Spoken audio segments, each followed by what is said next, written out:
မင်္ဂလာပါရှင်ကျမတို့ဆီယမရွှေနန်းထိုက်ပါဒီ10လပိုင်းအောက်တိုဘာပေါ့နော်2025အောက်တိုဘာလအတွက်ကို9ရက်သားသမီးအားလုံးငွေကြေးလက်လာပါကိုစီမှာမြဲပြီးကိုစီမှာပဲလက်လာပါတယ်အမြဲတမ်းရရှိစေမယ့်ရတရားလေးစွမ်းထက်ရတရားလေးကိုကျမတစ်ချက်ပြောပြချင်ပါတယ်ရုံကြည်ကြည်လေးလဲ live လုပ်ပေးစေချင်ပါတယ်ကျမကတော့မြတ်တာရှေ့ထားပြီးတော့9ရက်သားသမီးကို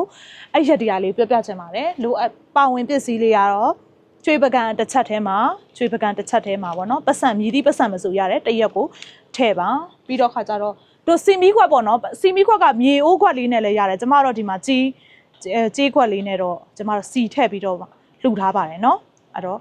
စီထည့်ပြီးတော့မှ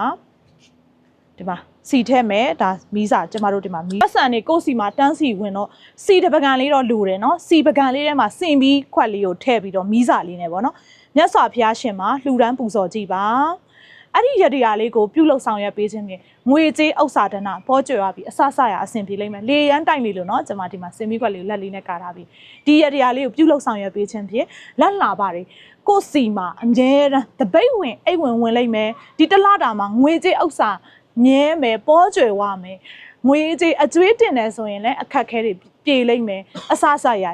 ငွေနဲ့ပတ်သက်ပြီးအခက်ခဲတွေကိုလှူဒန်းပြီးတော့စုတောင်းပူဇော်ကြည့်ပါဒီရက်တရားလေးကိုပြုလုပ်ဆောင်ရွက်ပေးခြင်းဖြင့်10လပိုင်းအတွင်းမှာအကုန်လုံး9ရက်သားသမီး9နှစ်နဲ့10နှစ်ဘွားသားသမီးအခက်ခဲမရှိ